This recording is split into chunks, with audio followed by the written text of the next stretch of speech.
Is your family on mission? Join us for this important conversation today on Family Vision.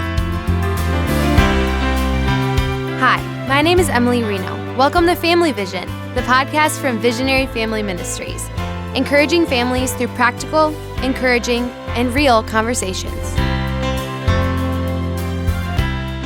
Rob and Amy Rienow here with Visionary Family Ministries. We are just a few days away from getting on an airplane and traveling 24 hours to Rwanda. God has opened the door for us to lead a series of marriage conferences there for church leaders in different cities.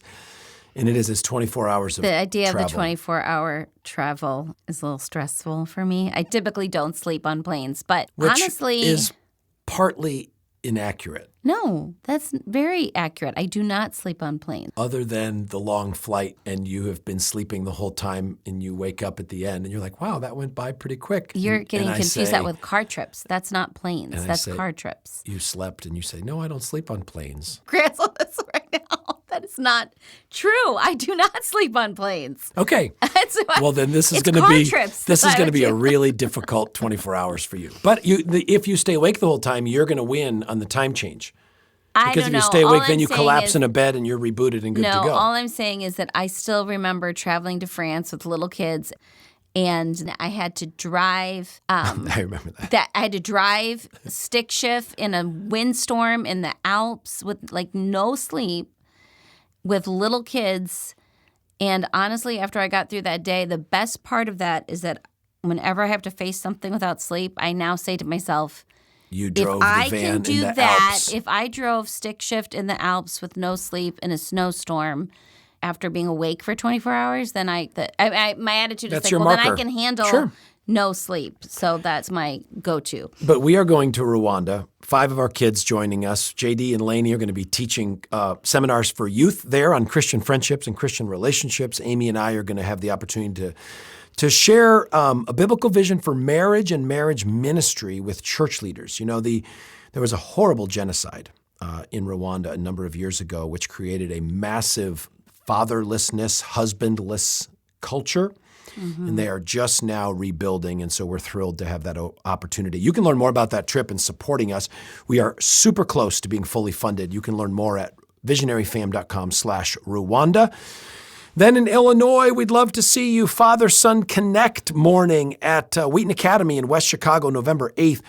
And then the Thanksgiving Ball. If you have not yet purchased your tickets, the Thanksgiving Ball is November 16th. It is less than a month away, and space is limited for this.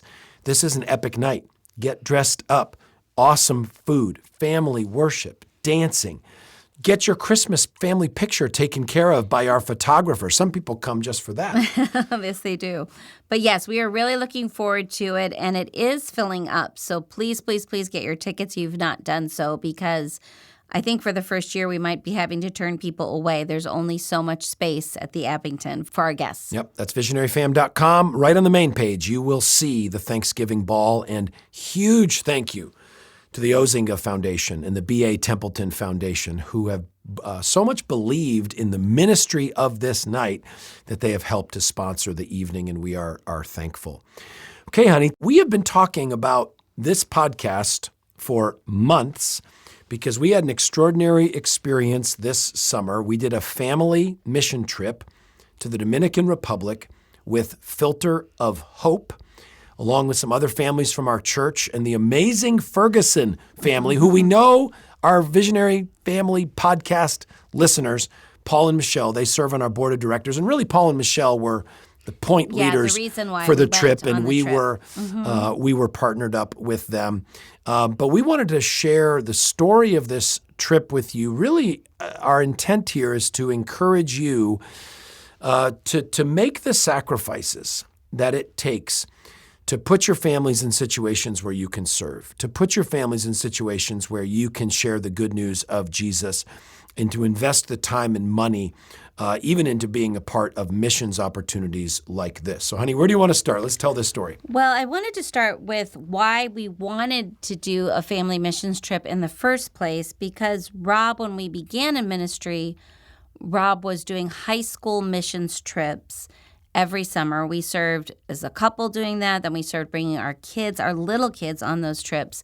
They were 2-week mission trips every summer. They were basically a cornerstone for the high school ministry.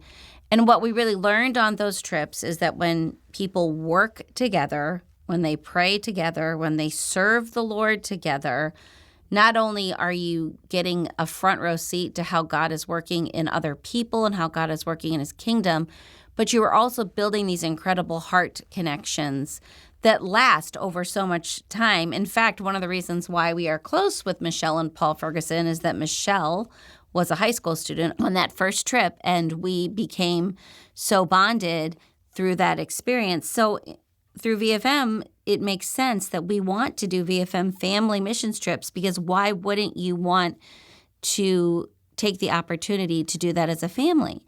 So people will spend a lot of money on family vacations. They'll spend a lot of money to go to Disney World. They'll spend a lot of money to do fun things, but it's not like in necessarily the way we think about that we want to spend the time as a family that we would choose to go on a missions trip. But we want to encourage families out there that don't miss the opportunity while you have kids in your home to look for these types of experiences, because you will grow together as a family in ways that you cannot even imagine. And you have the blessing of serving the Lord in a way that is putting you out of your comfort zone. And I'm glad you brought up Project Serve, because in our early years of ministry, we had to go through some mindset shifts that these mission trips we would do. Sometimes there'd be, 2 siblings in the youth group.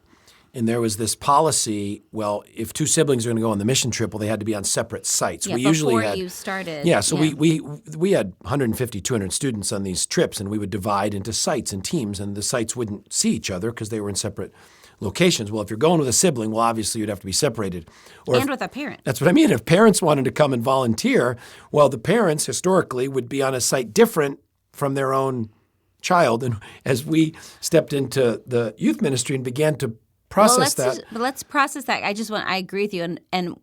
But it's so interesting how people thought back then, okay, that it was better for your children to not be connected with their sibling or not have the experience. The whole point was like get away from get them out from their family relationships. This sort of independent, it's not good for your kids to be overly connected to their family. And isn't that interesting that was even happening in the church? That mindset had so infiltrated even in the church. It's just so interesting how far we've come, because what is wrong? Don't we want to build parent-child relationships? Don't we want to build sibling relationships? Aren't these relationships that are going to last their whole life? The reality is, on the missions trip, the people you go on the missions trip with, even if you became very connected with them, you will not see them very often after the missions trip. We want to build relationships with people who are in our life. Yep. And I bet you it's once a month, as I'm in downtown Wheaton or whatever, and I bump into parents who were volunteers on mission trips with their kids, that within 5 minutes of conversations, they bring up Project Serve. Absolutely. And they bring up that experience, and it's transformative. So this trip we did with Filter of Hope, we'll tell you more about them in just a minute, was a multi-generational trip. And it wasn't all just parents with kids. We had a single mom who came. Her adult children were not able to join her, so she was there by herself. We had a single dad come, and again, his adult children were not able to join him. And one of my favorite parts of doing this multi-generational ministry is our kids built relationships with other adults. So I think of Mr. Kevin, my friend, this single dad who came. Because our kids spent a week with Kevin, when we're in church together on Sundays, they are much more comfortable walking up, hey, Mr. Weber, how are you doing? What's going on? And they can have a conversation, and that probably wouldn't have happened. Would not have happened, right? If we weren't side by side for a week together in the Dominican Republic. Can you talk a little bit about Filter of Hope and what we did there? Yes, Filter of Hope was an amazing ministry. It was very eye-opening to me, because what we were doing, we were going into homes and giving families a tool, a filter that enabled them to filter their own water that they could get from the well or even from water from their house, like if they had indoor plumbing, that they could and then... the indoor plumbing water came from the river. Like turn on the faucet and the river water was pumped up. But my point is that they could use this tool and they could get clean water in their house. And you hear about the clean water thing. It's kind of confusing, I think, when you're in America to understand the clean water issue throughout the world. And obviously it's different in different places. But I think what I didn't realize is that when I had traveled to Mexico as a kid, you were always told, don't drink the water, don't drink the water. But I always got confused. I'm like, well, do they drink the water? And then the answer would be yes, but it's kind of like fine for them. Like they can handle the water. Well, that really wasn't true. In fact, in most of these countries, people have been getting sick from the water in their country for many, many years, so that they have to buy bottled water. Like everybody there is drinking bottled water. And you have to buy these big tubs of water and you keep up. And you think about the financial burden for these families.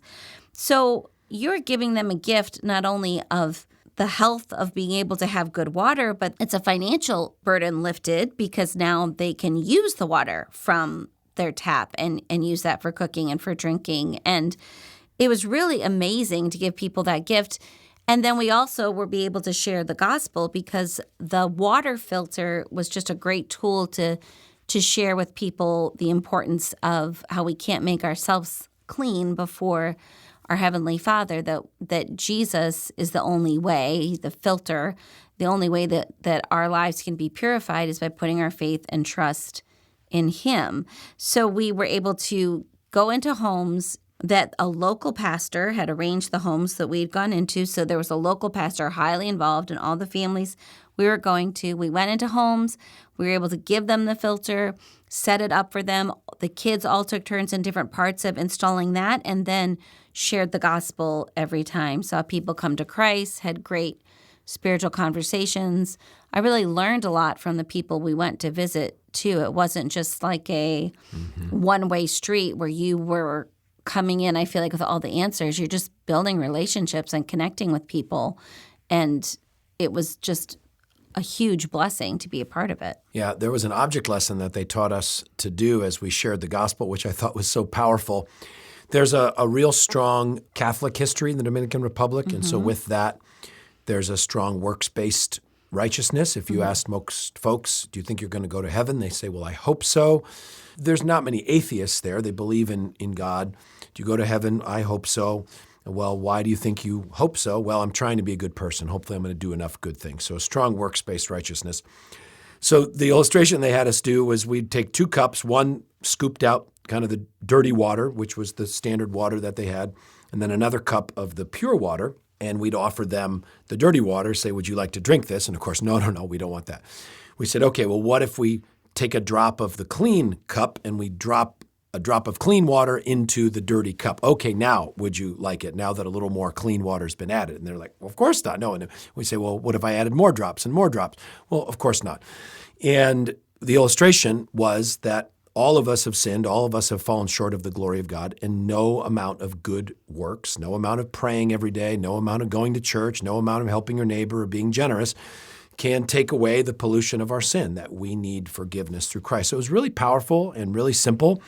And I think it was helpful for our kids, too, to be able to share that over and over again, that it's better equipped them now to have spiritual conversations and gospel conversations with friends here at home. And I think the importance of that, when you specifically talk about that mindset of if I hope so or works, these people may believe in Jesus. They may have a faith in Jesus, but I think it's really important for people to understand when you're under that type of system where you feel like you can't ever be good enough or you don't have confidence, it brings a burden that we can't comprehend, that when you live like that, when you have no sense of like, if I'm ever can be good enough, that is just a very heavy burden to live under. So the hardest when you share the gospel is that they know that they can really have confidence that Jesus is their Savior. They don't have to live under this sense of fear that they may not go to heaven if they're not good enough.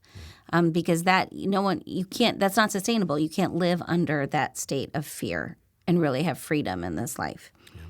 Well, VFM is considering a trip back with Filter of Hope in 2026. We're looking at 2027.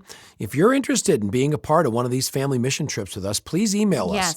Podcast@visionaryfam.com. Let us know you listen to this podcast. Let us know you're interested in getting more information about that trip. And please also learn more about Filter of Hope. We loved Paul and Michelle's leadership on this trip. We loved the philosophical and theological approach of Filter of Hope of prioritizing local pastors and local ministries, really lifting them up as the heroes. We're not the Americans there to save the day. A great focus on the gospel. So many mission trips I've been on, you're just praying, hopefully we'll have a chance to share the gospel with somebody.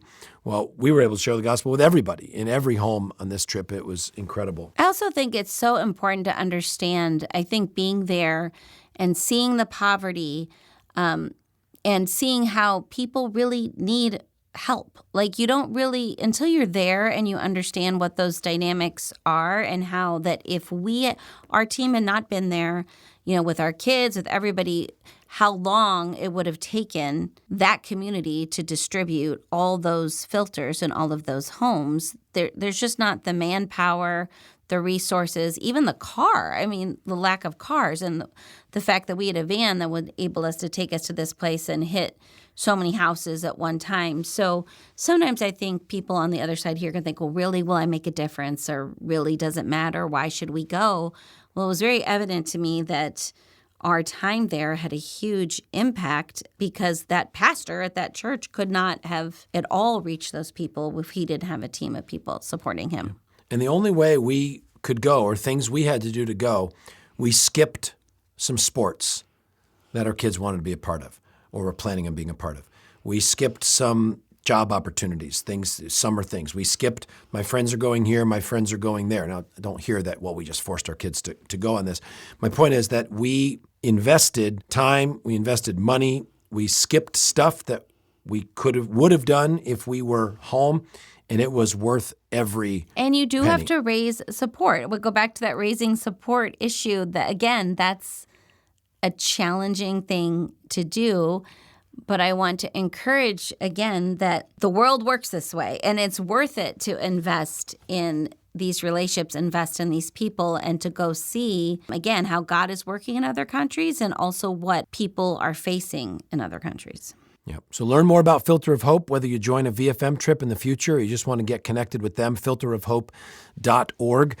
And now I want to do something that we rarely do on Family Vision, but this month it is such a high priority to us. Honey, we got an email the other day. It said, for decades, all the hurts and conflicts in our family were swept under the rug. Through the Healing Family Relationships Seminar, God enabled us for the first time to be honest with one another about our pain and offer forgiveness. And then this line was my favorite. This generational curse has been broken. Mm-hmm. Wow. God has called VFM. Our mission here is to help families around the world follow Jesus. Our mission is to help your family follow Jesus. And the Lord has opened wide the door for some incredible ministry opportunities in 2026. And we want to ask for your help. Let me go through some of the things that God's called us to do. We're going to be creating a team of lighthouse families who have a vision for the Lord to use their homes for neighborhood evangelism. The harvest is ripe, right? But the workers are few. The gospel is being proclaimed around our country and around the world right now in ways we've never seen before. So at VFM, we're all in. It is time to double down. Another thing we're doing is we're making a big investment in our prayer ministry and making our team more available for personal prayer support by phone and by Zoom. That's led by our team member, Peter Rothermel. It's kind of a bit of an old school ministry approach where you actually have human beings available to talk with you and pray with you about things that you're navigating in your family. We're very, very committed to that. Not just, talking to you on a podcast or writing a book or going and preaching at a conference, but actually coming alongside families. We've got a new resource coming out to help parents who have kids that are struggling with their sexuality, such a huge, huge need right now. We've got family camps next summer. We'll do 50 more episodes of Family Vision. 20 conferences are scheduled in 2026 around the country, and we've got 2 huge initiatives in India and South America. We are translating our brand new video Bible study, Foundations of the Christian Family, into Hindi and Spanish, and we have ministry partners on ground now in those countries that are working on those and releasing them soon. And we want to ask you to partner with us. We want to ask for your support. Our prayer goal is to raise $400,000 by November 13th to fund the 2026 ministry. That includes supporting our 7 VFM staff members as well. And here's the amazing part. We have got some longtime donors that are so passionate about the need to double down on helping families now, giving people a biblical vision of manhood, womanhood, marriage, sexuality, parenting now, the urgency. Some of our longtime supporters are coming together as we speak to give $200,000 toward this $400,000 goal. In fact, one of our donors emailed, you remember this, a couple weeks ago, "Dear Rob and Amy, you know we usually give $50,000 a year." Okay, these are major supporters. We just put a check in the mail for $100,000. Yeah, it's incredible. It's so humbling. Incredible. And it's because they so much believe in the urgency in giving families the gospel and hope and help from the Bible. So we're asking for your help. Can you help us? Can you partner with us to this other half, this other $200,000, so that we can not only pursue, but even expand on some of the vision that God's given us for next year? Go to our website, would you please, visionaryfam.com. You'll see the Give button right there on the homepage. You can learn more about these initiatives too and hear some stories. We've got some videos there of stories of transformation and impact in families' lives around the country, even around the world. And we would be absolutely grateful for your support. And we'd love to hear from you. Send us an email personally. Let us know how we can pray for you. Again, we mentioned before, if you'd like to schedule a prayer call with one of our prayer team members, we'd love to come alongside you in that way. Email us at podcast@visionaryfam.com. That's podcast@visionaryfam.com. And we look forward to our next time together with you on Family Vision.